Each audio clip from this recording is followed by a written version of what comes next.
ደስ በሚለኝ ሰው ስለታሰረ አይደለም ህግ ስለተከበረ ነው ደስ የሚለኝ። ደስ ብሎኛል። እንኳን ምስጋና እናመሰግናለን።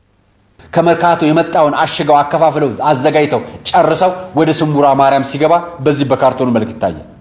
ግን እውነት በብር የሚገዛ ከሆነ እምነት በብር ይገዛል፣ መንፈስ ቅዱስ በብር ይገዛል። እሺ ብር የሌለውስ ወዳጄ መንፈስ ቅዱስን በብሩ ለመግዛት የሞከረው ሐናንያ ምን እንደሆነ የሐዋርያት ሥራ ውስጥ ግባና ንብ። ስውሯ ማርያም ስሟ ተሰርዞ ላይ ሚልኪ እግዚአብሔር አብ እንደሚባል የበሶ እምነት እንደሌለ የቂቤ እምነት እንደሌለ እንዲሁም ሰሜነሽ ኪዳነ ምሕረት እንግዲህ የማር እምነት እየተባለ የሚታተመውም ቲሸርት እንደሚቆምና ሰላም ጤና ይስጥልኝ። በመላው ዓለም የምትገኙ ውድ ክርስትና እምነት ተከታዮች እንደምናችሁ እንደምንከረማችሁ የልዑል እግዚአብሔር ስም የተመሰገነ ይሁን። ተዋህዶ መንደር እንግዲህ ከዚህም ከዛም ለእናንተ ወቅታዊ ይሆናሉ ብዬ የማስባቸው ነገሮች ይዤላችሁ መጥቻለሁ ማለት ነው። ይህን ነገር አይታችሁ እንግዲህ ራሳችሁን ኮሜንት ስጡ። ከወደዳችኋት የተለመደችዋን ላይክ አድርጉ፣ አዲስ የሆናችሁ ደግሞ ሰብስክራይብ አድርጉ እያልኩኝ ቀጥታ ወደ ፕሮግራሙ ልግባላችሁ። በዛሬው ዕለት እንግዲህ ሁለት በጣም የሚገርም ነገር ነው የማቀርብላችሁ። አንደኛው እንኳን ደስ ያላችሁ። በእውነት እንግዲህ ሁላችንም በዚህ ሚዲያ ላይ ስንሰማራ አንድ የሆነ ውጤት ለማግኘት ብለን የምንሰራ ሰዎች እንዳለን ሁላችሁም ታውቃላችሁ ማለት ነው። በዛ መረገጥ መሰረት እንግዲህ የዛሬ 2-3 እንግዲህ ቪዲዮ በፊት ማለት ነው ሳቀርብላችሁ የነበረው የዚህ የቲክቶክ አዋርድ ጉዳይ አሁን መንግስት እልባት መስጠት ተንቀሳቅሷል ማለት ነው። በእውነት በጣም ደስ የሚል ነገር ነው። ፖሊስ እንደነዛ ራቁታቸውን የለበሱ ላይ አዋርዱን ሲሰሩ የነበሩ ሰዎች እንግዲህ እየለቃቀመ ይገኛል ማለት ነው። ይሄ በጣም ትልቅ ነገር ነው። እኛ ለምን ሰው ታሰረ አይደለም የምንለው፣ ነገር ግን ህግ ይፈጸም፣ ህግ ይከበር። ህብረተሰቡ በተለያየ አይነት ህግ ባልወጣበት መንገድ ቪዲዮ እየተቀረጸና እየተለቀቀ ስለሆነ ይሄ ነገር ህግ ይኑረው፣ እንደገና ደግሞ ልጆቻችንን እንጠብቅ፣ ክፉ ነገር አናሳይ በሚል ስለነበረ ይህን ነገር እንግዲህ ፖሊስ እርምጃ እየወሰደ ይገኛል። በጣም ትልቅ ነገር ማለት ነው። በሌላው እንግዲህ ደግሞ ያው የዚሁ የፖሊስ እንግዲህ ጥረት ገብቶበት ከዚህ በፊት የምታውቁት እንግዲህ ስውሯ ማርያም ተብላ የምትታወቀው ገዳም በአሁኑ ሰዓት ስሟ ትክክል እንዳልነበረና በሌሎች በግለሰቦች የወጣ ነገር ይሉና በዛ አካባቢ ብዙ ህብረተሰቡን የሚጎዳ ነገር ሲሰራ እንደነበር በግልጽ ታውቆ አሁን እርምጃ የተወሰደና አንደኛ በክርስቲያንም የራሷን ህግ በስነ ስርዓቱ እያስከበረች፣ በሁለተኛ ደረጃ ደግሞ ያው ፖሊስም ገብቶ ህግ እያስፈጸመ ስለሆነ ይሄ በጣም ትልቅ ነገር ስለሆነ እንግዲህ ዛሬ በእነዚህ በሁለቱ ባለ ነገር ትንሽ እስቲ ጣልጣል እንዳርግላችሁ እላለሁ። ቀጥታ ወደ ፕሮግራሙ እንግባ። መልካም ጊዜ ይሆንላችሁ። ትውልድ ነኝና ልጅሽ የፈጠረኝ ድንግል እመቤቴ ላንቺ ምስጋና አለኝ። በፈቃድ እግዚአብሔር በአባቶቼ ጸጋ ሳሊለን ላለው ሲመሽም ሲነጋ ስምሽን ስጠራው ድንግል ስምሽን ስጠራው ማርያም ስምሽን ስጠራው ድንግል ስምሽን ስጠራው ማርያም ለአንደበቴ ማር ነው ለልቤ ሰላም ስምሽን ስጠራው ማርያም ለአንደበቴ ማር ነው ለልቤ ሰላም ስምሽን ስጠራው ማርያም። ቲክቶከሮቹ ተይዘዋል። ኢቫንድሪስና ጆኒ በፖሊስ መያዛቸው ተሰምቷል። የፌዴራል ፖሊስ ባከናወነው ተግባር የህብረተሰቡን ከፍተኛ አድናቆት አግኝቷል ተብሏል። በቲክቶክ አዋርድ ፕሮግራም ላይ ከኢትዮጵያ ባህልና ስነ ምግባር ያፈነገጠና ለብዙዎች ተቀባይነት የሌለው አለባበስ ለብሰው የታደሙ ግለሰቦች በፌዴራል ፖሊስ ቁጥጥር ስር ውለዋል ተብሏል። ከተያዙት መካከልም ከላይ የምትመለከቷቸው ሁለቱ ግለሰቦች ይገኙበታል። በርካታ ኢትዮጵያውያኖች በማህበራዊ ሚዲያና በተለያዩ መድረኮች ለፌዴራል ፖሊስ ምስጋናቸውን እያቀረቡ የሚገኙ ሲሆን ፖሊስ የተጣለበትን ኃላፊነት በአግባቡ ተወጥቷል በማለት ድጋፋቸውን እየገለጹ ይገኛሉ። የፌዴራል ፖሊስ ይህንን እርምጃ እንዲያጠናክርና ሌሎች ተመሳሳይ አለባበስ ለብሰው በፕሮግራሙ ላይ የታደሙ ያልተያዙ ግለሰቦች ካሉ አድኖ እንዲይዝም ተገቢውን ህግ እርምጃ እንዲወስድ ጥያቄ እያቀረቡ ይገኛሉ። ምስጋና ለፌዴራል ፖሊስ። ቴንኪው በጣም ቴንኪው። እንደዚህ አይነት ከማህበረሰብ እሴት ያፈነገጡ ነገሮችን በዚህ መልክ በቃ አስባችሁ አቅዳችሁ እንዲህ ስላደረጋችሁ እናመሰግናለን። እኔ በነገራችን ላይ ብዙ ጊዜ የፌዴራል ፖሊስ፣ የመከላከያ፣ የሌሎችም የደንብና ስርዓት አስከባሪ ልብሶች ባልተገባ ሰው ሲለበሱ ብሽቅ ንድድ ቅጥል የሚያደርገኝ ለምንድነው? ስራው እጅግ በጣም የተከበረና የሀገር ህልውና ስለሆነ ነው። እንደዚህ ደግሞ የማይገባ ባህሪ ያላቸው ለሀገር የማይጠቅም ከባህል ከእሴት ያፈነገጠ ነገር የሚሰሩ ሰዎችን በዚህ መልክ በቁጥጥር ስታውሉ ደግሞ ፍቅሬ እንዲህ ነው የሚንፎለፎለው። እንዲህ ይንፎለፎላል። ደስ ስለሚለኝ ሰው ስለታሰረ አይደለም፣ ህግ ስለተከበረ ነው ደስ የሚለኝ። ደስ ብሎኛል። እንኳን ምስጋና እናመሰግናለን። አዎ በእውነት በጣም ነው ደስ ያለው። ህብረተሰቡ እንግዲህ የራሱን እንግዲህ ስሜት እየገለጸ ነው። ለምንድን ሶሻል ሚዲያ ዛሬ ጊዜ ጥሩ ስራ እየሰራ ያለ እንዳለ ሁላችንም እናውቃለንና ህብረተሰቡ ለአኗኗሩም ሆነ ለሌላ ነገር የማይፈልገውን ነገር የማይመጥነውን ነገር ሲያይ ዝም እንደማይልና ወደኋላ እንደማይልና ያው እንግዲህ በየሚዲያው እንደሚናገረው ስለሚታወቅ ይሄንን ደግሞ ፖሊስም ሆነ መንግስት ተከታትሎ ያንን ነገር ቶሎ ተፈጻሚ ማድረግ ሲችል የሁሉም ህብረተሰብ ደስታ ነው በእውነት። ታዲያ ምንድነው የሚለው ነገር እዚህ ነው። ፖሊስ ሰራዊት ሲባል ልብስ ዩኒፎርም ለብሰው ስም ተሰጣቸው እንጂ እንደኛው ክርስቲያኖች የሆኑ እንደኛው ባህል ያላቸው እንደኛው እንግዲህ በዚህ አገር ላይ የሚንቀሳቀሰውን ነገር የሚጸየፉ ሰዎች እንደሆነ ሁላችንም እናውቃለን። ነገር ግን የት ቦታ ላይ ሆነ ተፈጻሚ እንደሚሆን እንግዲህ ስለማናውቅ እኛ የምናደርገው ያው በተቻለ መጠን ባለን አቅም ይህንን ሚዲያ ተጠቅመን እንግዲህ የተሰማንን ነገር መግለጽ ነው። ስለዚህ በዚህ መሰረት ይሄ ነገር ተፈጽሟል። በጣም እናመሰግናለን ማለት ይሄ ሁላችንም ግዴታ ይመስለናል በዚህ ሰዓት። በእውነት በዚህ ተጀመረ ማለት ለሁላችንም ነገ በምንናገረውና ነገ በምናወራው ወይም በምናስተላልፈው ለህብረተሰቡ ጠቃሚ ነው ብለን የምናስበው ነገር ተቀባይነት እናገኝበታለን ማለት ነው። ስለዚህ እኔ በእውነት ደስ ብሎኛል። የራሳችሁ ኮሜንት ስጡላል። ይህ እንግዲህ ሚዲያ ሌላ ምንድን ነው የሰራው? በየቤተክርስቲያኑ እንግዲህ የምታውቁት ጉዞ እየተባለ አንዳንድ ነገር እየተባለ የሚበላ ብር በጣም ብዙ እንዳለ ሁላችንም እናውቃለን። ስናይ ራሱ ዛሬ ጊዜ ሄደን ማስቀደስ ሁሉ እስኪከብደን ድረስ የገንዘብ ፍላጎት በቤተክርስቲያን በጣም ከፍተኛ እንደሆነና መናገር ፈርተን ዝም ያልን በብዛት እንዳለን ሁላችንም እናውቃለን። እና አሁን ግን እንደነዚህ አይነት ነገሮችንም እንግዲህ ቤተክርስቲያን እንዲሰማን ህገወጥ የሆኑትን ነገሮች ደግሞ ፖሊስ እንዲሰማን መናገር ግዴታ አለብን ብዬ አምናለሁ። እንግዲህ ከዛ መሀል አንዱ ምንድነው አሁን ሰሞኑን እንግዲህ እንደምታውቁት ሁላችሁም አንዳንድ አካባቢ ላይ በጉዞ ተብሎ የሚሰጡ በገዳማትም በምንም አዳዲስ ስሞች እየተፈጠሩ እየበዙ እንደመጡ በብዙ ሚዲያ ይነገራል። ነገር ግን ተውጦ ነው ያለው። ለምንድን? ኃይለኞች ናቸው እነዚህ ሰዎች።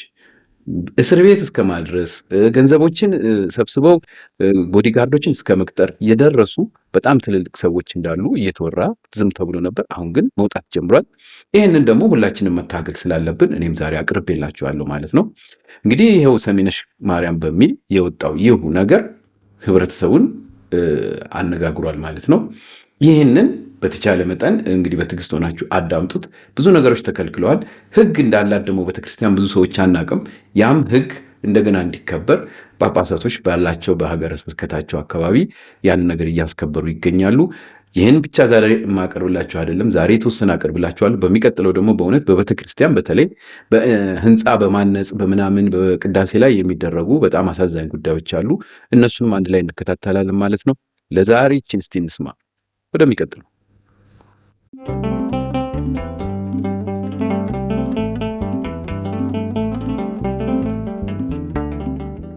የስውሯ ማርያም የቅቤ እምነት በጾም አይበላም የምትሉ ሰዎች በደንብ አድርጋችሁ ስሙኝ። ይህን ቪዲዮ ሁላችሁም 10 ጊዜ ከዚያም በላይ ኮፒ ሊንክ ሼር እያደረጋችሁ ለሁሉም አዳርሱት። ሁላችሁም ላይክ አድርጉና ጀምሩት። ቤቱ ደግሞ ስለሚጠቅማችሁ ሁላችሁም ፎሎ አድርጉት። ብዙዎቻችሁ በውስጥ መስመር የስውሯ ማርያምን የቅቤ እምነት በጾም መጠቀም አንችልም ወይ ያላችሁ ጠይቃችሁኛል። እኔ አሁን ምን እንደሚያሳስበኝ ታውቃላችሁ? የገዳማት ጉዳይ። ገዳማት አሁን ግለሰቦች ሰብሰብ ብለው ህግ የሚያወጡባቸው ሆነዋል ማለት ነው። በቃ ቤተክርስቲያኗ ዋናዋ ተቋሟ የማታዝባቸው እስከሚመስሉ ጭምር ማለት ነው። አንዳንዶችን ነው ግን ያልኩት። አንዱ ሰብሰብ ብሎ ቡና ይጠጣም እዚህ ገዳም ይላል፣ የራሱን ህግ ይወጣል። አንዱ የቅቤ እምነት ይላል፣ አንዱ የበሶ እምነት ይላል፣ አንዱ የቃሪያ ደግሞ የቃሪያ መጥቷል አሉ። ይሄ ነገር ግን ወዴት እየሄድን ነው? እኔ ይሄ ነገር የሚመለከተው አካል ቁጭ ብሎ ቢመክርበት እላለሁኝ። ደግሞ እኮ የሚገርመው በብር ነው የሚገዛው አሉ ነው። እኔ ቦታው ሄጄ አላቅም፣ አላየሁኝም። ካጠፋው ከተሳሳትኩ በጣም ይቅርታ። ግን እውነት በብር የሚገዛ ከሆነ እምነት በብር ይገዛል? መንፈስ ቅዱስ በብር ይገዛል? እሺ ብር የሌለውስ ወዳጄ መንፈስ ቅዱስን በብሩ ለመግዛት የሞከረው ሐናንያ ምን እንደሆነ የሐዋርያት ሥራ ውስጥ ግባና ንብ። እንደዚህ አይነት እምነት የለም። እኔ የማቀው የቤተ ክርስቲያን ካህኑ ሲያጥንበት የቆየው ጽናው ላይ የተረፈው ዲያቆኑን አምጣልን በፌስታል እንላለን፣ ያመጣልናል። ካህኑን በፌስታል እምነት ስጡ ይብለን ያንን ነው ይዘን ሄደን የምንቀባው። ቃል ኪዳን ያላቸው ቦታ ደግሞ የመሬታቸውን አፈር ይዘን ሄደን ያን ነው በጸበላቸው ነው የምንፈወሰው። እኔ አሁን የእምነት አይነት በዛ አላቅም። ለማንኛውም ካዳናችሁ እሰየው፣ እናንተ ብቻ ዳኑ። ግን ልነግራችሁ የምፈልገው የቅቤ እምነት እያላችሁ በጾም የምትጠቀሙ ካላችሁ ግን ጥላችሁ ከእግዚአብሔር ጋር ነው።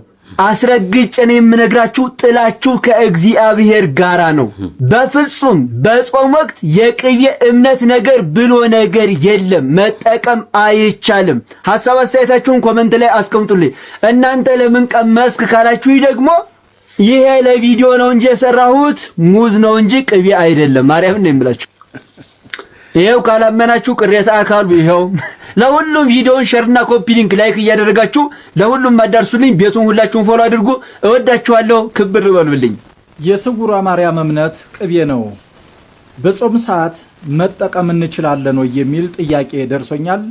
በጾም ሰዓት ቅቤ መቀባት ክልክል ነው በቤተ ክርስቲያኒቷ ስርዓት ፍትሐ ነገሥት አንቀጽ 15 በጾም ሰዓት ቅቤ መቀባት ክልክል ነው ሲጀመር። ከዛ በመቀጠል ደግሞ የቅቤና የማር እምነት የለም። ጌታችን ኢየሱስ ክርስቶስ እንኳን የተጠመቀው በውሃ ነው። ለምን ከተባለም ውሃ ለሁሉም ሰው ርኩብ ስለሆነ ለሁሉም ስለሚገኝ ሁሉም ሰው ድሃውም ሀብታሙም ስለሚያገኘው በውሃ ነው የተጠመቀው ማለት ነው። የዘንድሮቹ ጮሌና ጩልሌ አጥማቂዎችና የአብያተ ክርስቲያናት አስተዳዳሪዎች በገንዘብ የሰከሩ ጩልሌዎች የማያመጡብን ጣጣ የለም። ይሄ በገንዘብ መስከር ነው። በአካባቢው ያሉ ሰዎች ማር ያለበት አካባቢ ሲሆን ቀዳማያት የሚባል አለ። አስቀድሞ ከሚቆረጠው ማር አንዳንድ ቅል ይዘው ይመጣሉ። ይሄ ጊዮርጊስ ማር፣ ይሄ አርሴማ ማር፣ ይሄ ማርያም ማር እያሉ ህዝቡን ሲያደናግሩና ሲያጭበረብሩ ይውላሉ ማለት ነው። ከዛ በመቀጠል ደግሞ ሌላው አስቸጋሪው ነገር ደግሞ በአካባቢው ደግሞ አሁንም ደግሞ ሳር ያለበትና ላም ያለበት አካባቢ ከሆነ ህዝቡ ማሩን ይዞ ይመጣል። ያንን እምነት ነው ብለው ይቸበችባሉ ማለት ነው። የማር እምነት የወተት እምነት የሚባል ነገር የለም። እምነት ምንድነው ታዲያ ከተባለ ማይጠንተ ወርቁ ውስጥ የጣኑ እራሪ ወደ አመድነት የተቀየረው እሱን ነው ወስደው ከዱር አባቶቻችን ጀምረው በትንሽ ለታመሙ ሰዎች እየተሰጠ በውሃ በጥብጠው ሊጠጡት ይችላሉ። ፊታቸው ላይ ሊተባበሱት ይችላሉ። እሱ ነው እንጂ እምነት የሚባለው። አንዳንድ ቦታ ላይ የበሶ ጭብጦ እምነት ነው ብለው የሚሰጡ ሰዎች አሉ። እንዴ ኧረ እናንተ በገንዘብ የሰከራችሁ ሰዎች ጥግ ያዙ። ለምን ስርዓት አትይዙ? ቤተክርስቲያኒቷን ግራ አታጋቧ ተባካችሁ። አንዳንድ ቦታ ላይ ደግሞ የሆነ የዛፍ ሽበት እሱ እምነት ነው ብለው የሚሰጡ ሰዎች አሉ። ምንድነው ጉዳዩ? እስኪ ወደ ቀልባችን እንመለስ፣ ወደ ልባችን እንመለስ እንጂ ቤተክርስቲያኒቷን ተባብሮ ማፍረስ ወይስ ተባብሮ ማነጽ ምንድነው የተያዘው? ስለዚህ የቅቤ እምነት የለም ነው። እንደሰማችሁት ነው። በእውነት በጣም በሚያሳዝን ሁኔታ እንዲሁ ዘመኑ በቃ በጣም እየፈጠነ እየተቀየረ ነው ያለውና ይሄ ሁሉ እንግዲህ የገንዘብ ጥማት ህብረተሰቡ ኑሮም ምኑም እንደገና ደግሞ ወደ እግዚአብሔር በጣም እየቀረበ ስለሆነ በተቻለ መጠን ወደ ቤተክርስቲያን መሄድ ይፈልጋል፣ ወደ ገዳማት መሄድ ይፈልጋል። እንግዲህ ጸበሉንም ምኑንም ይሄንን የህብረተሰቡ ሩጫ አይተው በጣም በገንዘብ ደግሞ የተጠሙ እንግዲህ ቀሳውስት ነን ምናምን ነን የሚሉ ሰዎች ተነስተው የሚፈጥሩት በጣም ብዙ ነገሮች አሉ። ከምናውቀው ባህላችን ኑሯችን ውጪ የሆነ ነገር ማለት ነው። ብዙዎቻችሁ እንግዲህ እምነት ከተለያየ አካባቢ ትወስዳላችሁ አውቃለሁ። አሁን ለምሳሌ እኔ ምድረ ከብድ አቦ ሲባል ምድረ ከብድ አቦ አሁን እሳቸው እንዳሉት ከቤተ ክርስቲያን የሚወጣ እምነት አለ እንዳሉት እጣኑ ምኑ ያረፈበት ነገር። ግን ሌሎች ሰዎች ደግሞ ብዙዎች ሰው እንዲሁም በወጡ እየተባለ ዋሻ ይኬዳል። ዋሻ ተኪዶ እነዛ መነኮሳት ሲወጡ እንዲሰጡን እዛ ውስጥ ገብተው ያጠኑትን እንዲሰጡን እዛ ቀናት የምናሳልፍ ሰዎች ነበር። ይሄ እንግዲህ በድሮ የማውቀው ነገር ነው። አሁን እንዴት እንደሆነ ባላቅም ማለት ነው። እና እንደዚህ እየተከደ የሚፈለገው እቹ አመዷን እንጂ ሌላ ነገር አይደለም። ጻድቃኔም ቢካሄድ እንደዚሁ ነው። ያቺን ነገር ነው እንጂ የምንፈልገው ሌላ አይነት ባዕድ አይነት ነገር እምነት ሲባል ሰምተን አናውቅም። በአሁኑ ጊዜ ግን አዲስ ነገር ተፈጥሮ እንግዲህ የተለያዩ አይነት ስሞች ተሰጥቷቸዋል። በጣም የሚያሳዝነኝ ደግሞ በጣም አዲስ አበባ ከተማ ውስጥ ቤተክርስቲያናት በተለይ እነዚህ የትልልቅ ቤተክርስቲያን የሀብታም ቤተክርስቲያን ለማለት መድፈር ያለብኝ ይመስለኛል አንዳንዴ። ለምን በቃ እንደው ግዙፍነቱ ምናምኑ ብዙ ጥቅማ ጥቅሞችን ይሰበስባል። እዛ ውስጥ የማር እንትን አለ፣ የቅቤ የማር እየተባለ በጠረጴዛ ላይ ተደርጎ ይሸጣል። እና ወዴት እየሄድን ነው የሚለውን ነገር በጣም እውነት መከታተል ያለብን መቃወምም ያለብን ይመስለኛል። ይህንንም እንግዲህ ቤተክርስቲያን በጣም እየሰማች በተለያዩ አካባቢ ህጎቹን እንደገና እንግዲህ እያነጹ ነው ማለት ነው። በተለይ በሰሜን ሸዋ በጣም ብዙ ህጎች እንደገና እየተነገሩ ነው፣ እየወጡ ነው። ብዙ ማናውቀውንም ነገር እያስተማሩ ነው ማለት ነው። ስለዚህ በተቻለ መጠን ይሄን ነገር እንከላከል፣ አንጠቀመው። እኛ መጠቀም ስለተጠቀምንላቸው ነው የሚሸጡት። ስለዚህ አንጠቀመው። በጣም የሚያሳዝነው አሁን የዚህ ስውሯ ማርያምን ብነግራችሁ የመጣው ራሱ ከመርካቶ እየተሸጠ ከምን ተገዝቶ ምናምን የሚባል ነገር በደንብ ከዚህ በፊት እየተነገረም ሰዎች ብዙም ቦታ አልሰጡትም ነበር። አሁን ግን ግልጽ ሆኖ እየወጣ ነው ማለት ነው። እስቲ ትንሽ ላሳያችሁ።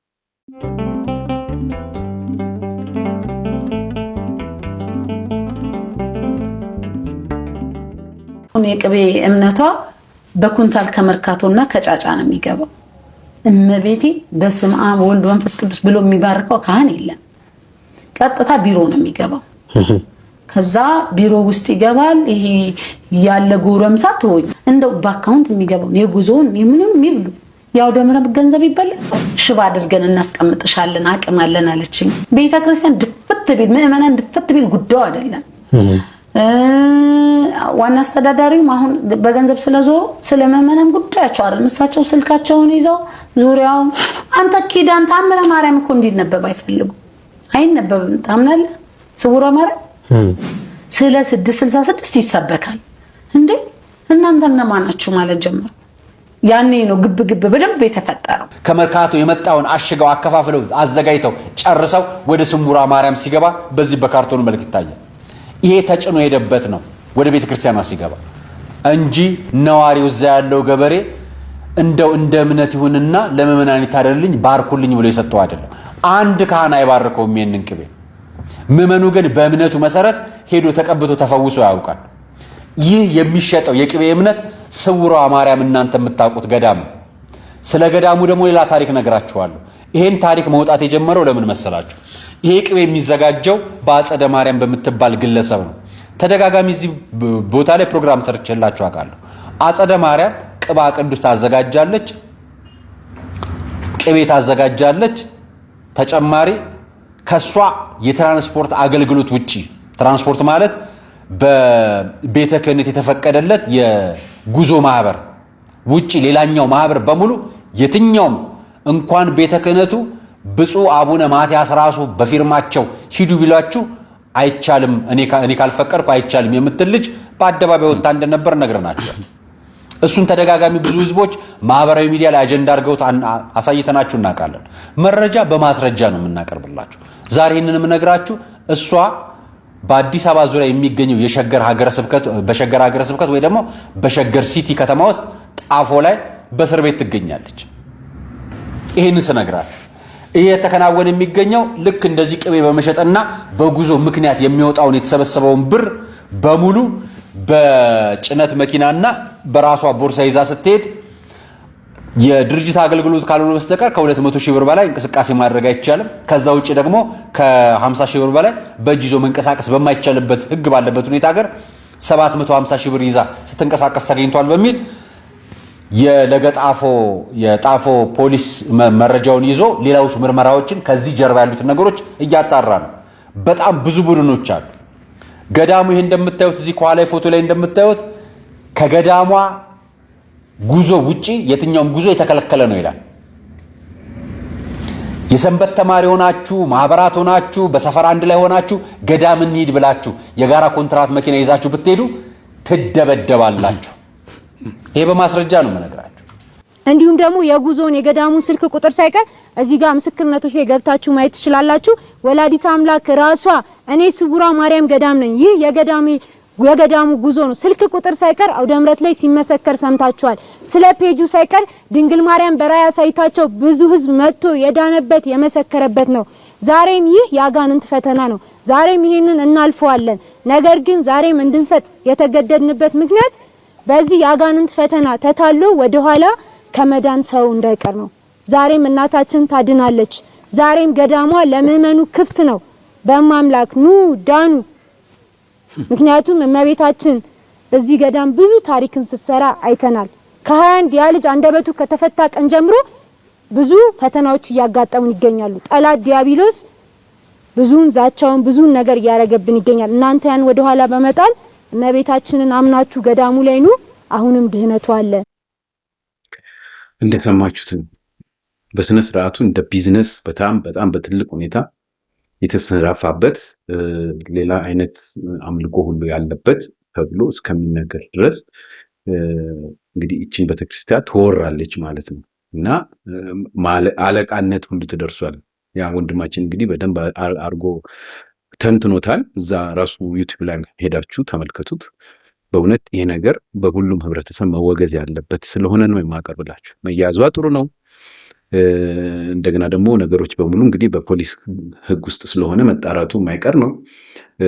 ማንኛውም ግለሰብ ገንዘብ ከአንድ ቦታ አንድ ቦታ ባለማነቃነቁ ብትያዝም ይሄ ነገር የእግዚአብሔር ስራ ነው። እግዚአብሔርን ቤት ደፍሮ ማንም ሰው አይቀርም፣ መዋረዱ አይቀርምና እና በጣም ደስ የሚል ነገር ነው።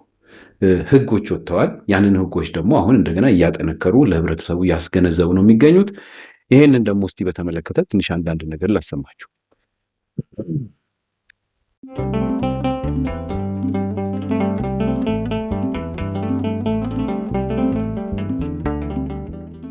የማር ጸበል፣ የቅቤ እምነት፣ የበሶ እምነት እያሉ እንዲህ የሚነሳሱ ነገሮች አሉ። ይሄ በሀገረ ስብከታችን ፈጽሞ ተቀባይነት የለውም። እስካሁን የውስጥ ስራችንን በማስተማር በመምከር አቆይተናል። ምክንያቱም ቀደም ብለው የተጀማመሩ ጉዳዮች ስለሆኑ ቀደም ብለው እነዚሁ ሁኔታዎች ሲፈጸሙ ስለነበረ ባንዴ ማቆም አልተቻለም። አሁን ባለንበት ሁኔታ ግን በሰርኩላር ደብዳቤም እንዲህ ያለ መልእክት ለሚያስተላልፉ አገልጋዮች፣ አስተዳዳሪዎች ጥብቅ መመሪያ የተሰጠበት ሁኔታ ነው ያለው።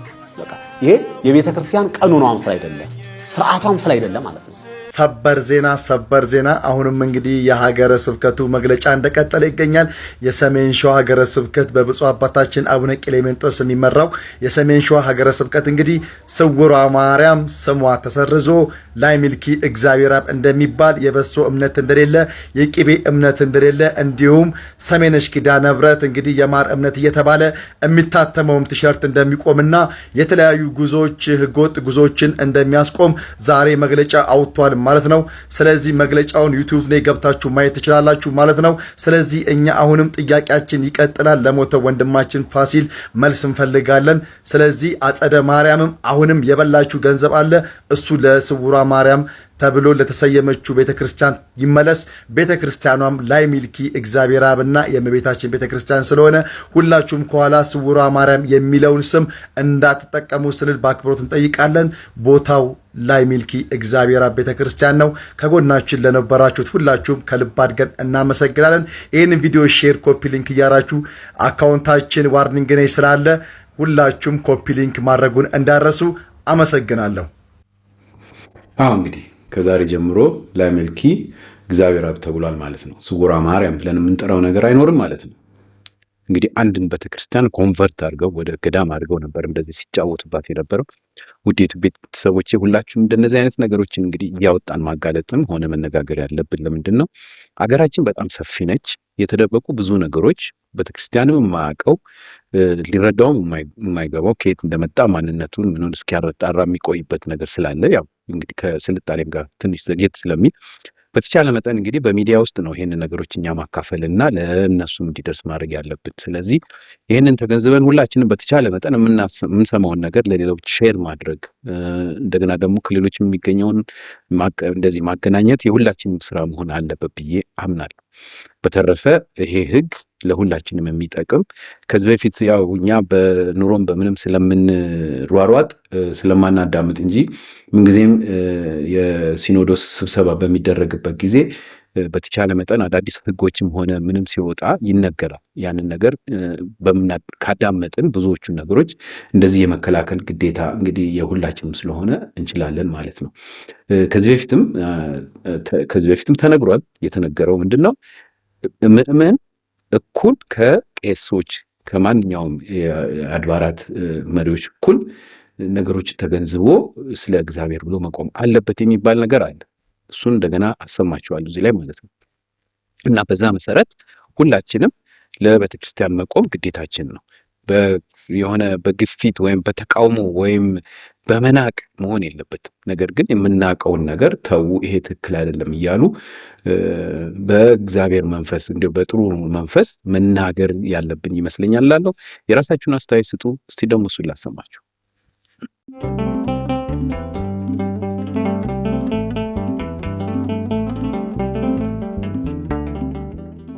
የጉዞ ማህበራት በየትኛውም ጉዳይ ገቢ ማሰባሰብ አይችሉም። ለየትኛውም ደብር ለየትኛውም ገዳም ገቢ መሰብሰብ አይችሉም። ምክንያቱም ያ ገዳም ያ ደብር ገቢ የሚሰበስብበት ስርዓት ስላለው ይሄ ነው ስልጣን ስለሆነ የሚሰበሰቡ ሰዎች እዛም ደግሞ የሥራ ዘርፍ አለ የሚመለከተው ነው ሁሉም የሚሰራው። በሁለተኛ ደረጃ አድባራት ገዳማቱ ገቢ የሚሰበስቡበት መንገድም ህጋዊ የሆነ መሆን መቻል አለበት። ይሄንን የሚጓዙ ምዕመናንም የሚያስጉዙ ማህበራትም ጭምር ሊያውቁ የሚገባው ነገር አድባራት ገዳማቱ ገቢ የሚሰበስቡባቸው መንገዶች አንድ በባንክ መቀበል ነው። ሁለተኛው የቤተክርስቲያኑ የገቢ መሰብሰቢያ ደረሰኞች አሉ። በዛ መሰረት ነው የሚሰበሰበው። ከዛ ውጪ ደግሞ በቤተክርስቲያኑ የአስተዳደር መዋቅር መሰረት የሀገረ ስብከቱ ተወካይ የወረዳ ቤተ ክህነትና ደብሩ ሰበካ ጉባኤ በጋራ የሚታሸጉ ሙዳየ ምጽዋቶች አሉ። እዛ ላይ መስጠት ነው። ከዚህ ውጪ የተለየ የገቢ አሰባሰብ ስርዓት የለም። ምዕመናንም ቢሆኑ ይሄንን አውቀው አሁን ቤተክርስቲያን በመልእክት እንዲሰበሰብላት ውክልና የምትሰጣቸው አካላት የሉ። ለየትኛውም አካል ገቢ እንዲሰበሰብ ለዚህ ደብር እናደርሳለን ለዛኛው ደብር እናደርሳለን የሚል ስርዓት የለም። ይሄ የሚሆነው ምዕመናን በእነዚህ መልኮች ቅድም ባልኳቸው አንደኛ ህጋዊ ሙዳየ ምጽዋት ውስጥ በአካል ተገኝቶ ማስገባት፣ በሁለተኛ ደረጃ ደረሰኝ ተቀብለው ደረሰኛቸውን መውሰድ፣ ሌላው ከዚህ ያልተመቻቸው ደግሞ አሉበት ሆነው በቤተክርስቲያኑ በታወቀ ህጋዊ የባንክ አካውንት መሰረት ብቻ ገንዘብ ገቢ ማድረግ ይኖርባቸዋል። ከዚህ ውጪ የሚሰበሰብ ለገጠሩትም ቤተክርስቲያንን በለው ለተቸገሩም እንበለው ለተጎዱም እንበለው በዚህ የማህበራት አስተዳደር ደንብ መሰረት ገቢ እንዲያሰባስቡ እርዳታ እንዲያደርጉ የምግባረ ሰናይ ኮሚቴ የሚል ከ8ቱ ማህበራት ውስጥ አንዱ እሱ ነውና የጉዞ ማህበራት ይሄንን እንዲሉ አይፈቅድም። ያ ዋናው ደንብ ማለት ነው። ስለዚህ ይሄንን ገቢ አሰባስቦ እርዳታ ማድረግ ለገጠር አብያተ ክርስቲያናት ለተቸገሩ ምዕመናን ለልዩ ልዩ ሁኔታዎች እርዳታ ማሰባሰብ ካስፈለገ በምግባረ ሰናይ ዘርፍ ነው መሰማራት ያለባቸው እንጂ በጉዞ አይደለም። ጉዞና ጉዞ ብቻ ነው። አንዱ ማህበር በአንደኛው ማህበር ውስጥ ጣልቃ እንዲገባ አይፈቀድበትም። ይሄ በደንብ በዋናውም ደንብ በእኛ በሀገረ ስብከትም ሰነዳችን ተካትቶ ያለ ሁኔታ ነው። ይህን ጠብቀው ማሄዱ ካህናት አይደሉም። ምዕመናንም ተው፣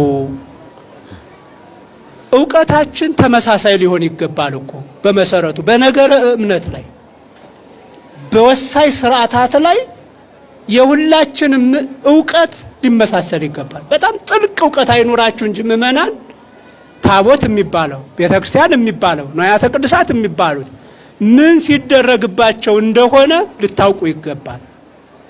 ያን ዕውቀት ታሳቢ ባላደረገ በዘለለ መልኩ አላስፈላጊ ነገር ሲደረግ ኧረ ተው ይሄን አልተማርንም ይሄን አልሰማንም ብሎ ተው ማለት ይገባል።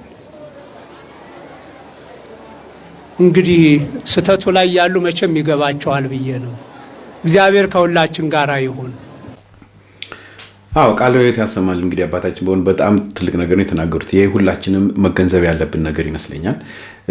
በቤተ ክርስቲያን ውስጥ የሚካሄዱ ማንኛውንም ከምናውቀው ነገር ውጪ ሲፈጠር በየት ምክንያት መጣ ብለን የመጠየቅ የሁላችንም መብት እንዳለን እንግዲህ ግርግጥ አድርገው ነው የተናገሩት ማለት ነው። ምክንያቱም ይህንን ነገር ደግሞ ሁላችንም እንዲቀሰቅሰን የሚያደርገው በአሁኑ ጊዜ በተለይ በገንዘብ ፍቅር የተነሳ ቤተክርስቲያናቶች የተለያየ አይነት እንግዲህ እንቅስቃሴዎች እያደረጉ ይገኛሉ በጣም በሚያሳዝን ሁኔታና ይህንን ነገር ማስቆም የምንችለው ተአምርም ሆነ ስራም የሚሰራው በእግዚአብሔር ኃይል እንጂ በገንዘብ ኃይል መሆኑን እንግዲህ ሁላችንም እናውቃለን። በገንዘብ ኃይል የሚሆን ነገር የለም ከእግዚአብሔር ውጪ ማለት ነውና በቤተክርስቲያን አካባቢ በህንጻንም ለማሰራት አንዳንድ ነገሮችንም ለማድረግ የሚጠየቀው ጥያቄ ከመጠን ያለፈ እየበዛ እያስጠላ መጥቷል። በዚህ በጉዞም ሆነ በአንዳንድ ነገሮች ደግሞ ተብሎ የሚሰበሰቡ ገንዘቦችም ያለ ምክንያት እየሆኑ ህብረተሰቡን በጣም እያማረሩ ነው። በዚህ በኑሮ ውድነት እንግዲህ ይሄ ነገር ተጨምሮ እንዴት እንደሚሆን ሁላችንም እናውቀዋለንና አንዳንድ አላስፈላጊ የሆኑ ነገሮች ሰዎችን የሚያታልልና ወደ ሌላ መንገድ የሚወስድ ነገር ስናይ ዝም ማለት የለብንም ብዬ አምናለሁ። የራሳችሁን አስተያየት ስጡ። ከወደዳችኋት የተለመደችዋን ላይክ አድርጉልኝ። ቤታችንን እንግዲህ እንሙላ። ይሄ እግዚአብሔር የተዋህዶ የጠቀላይ እንግዲህ የኛ ስሜታችንን የምንገልጽበት እንግዲህ ሚዲያ ነው። ስለዚህ በተቻለ መጠን ሐሳባችሁን ግለጹልኝ እላለሁ። በተቻለ መጠን ሁላችንም እንግዲህ ለቤተክርስቲያናችን እንቁም እላለሁ። በሚቀጥለው ጊዜ እስከምንገናኝ ድረስ እንግዲህ ደህና ሁኑ እያልኩ ልሰናበታችሁ። አንድ የተለመደች ነገር ጠብ አድርጌ ልለይ። ደህና ሁኑ። እመቤቴ እርግቧ ቅድስት ድንግል ማርያም ሆይ፣ እመቤቴ ቅድስት ድንግል ማርያም ሆይ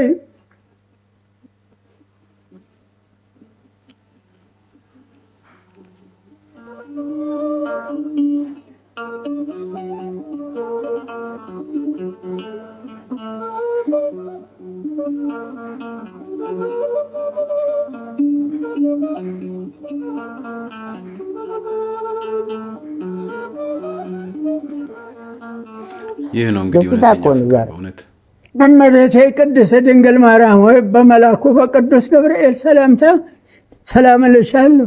በሐሳብሽ ድንግል በሥጋሽም ድንግል የአሸናፊው የእግዚአብሔር እናት ሆይ ሰላምታ ላንቺ ይገባሻል። ከሴቶች ሁሉ ተለይተሽ አንቺ የተባረክሽ የማኅፀንሽም ፍሬ የተባረከ ጸጋን የተሞላሽ እናቴ ደስ ይበልሽ። ወላዲት አምላክ ደስ ይበልሽ። አንቺም አምላክ ደስ ይበልሽ። እኔ ደስ ብሎኝ ነው ያለሁት። ከታችም ሳይቀዘቅዘኝ ከላይም ሳይፈጀኝ ለብ ያለ ደስታ ባህር ውስጥ እየዋኘሁ ነው ያለሁት። ደስ ብሎኝ ነው ያለሁት። ደስ ይበልሽ፣ ልዑል እግዚአብሔር ካንቺ ጋር ነውና ከተወደደው ከተከበረው ከጌታችን ከመድኃኒታችን ከኢየሱስ ክርስቶስ ዘንድ ይቅርታን፣ ምሕረትን፣ ተድላን፣ ደስታን፣ ጥጋበን እንዲያድለን አማልጅን ለዘለዓለሙ አሚን። ምስጋና ይሁን አንድ አምላክ ለሚሆን ለአብ ለወልድ ለመንፈስ ቅዱስ ክብር ምስጋና ይገባል ዛሬም ዘወትርም ለዘላለሙ አሚን።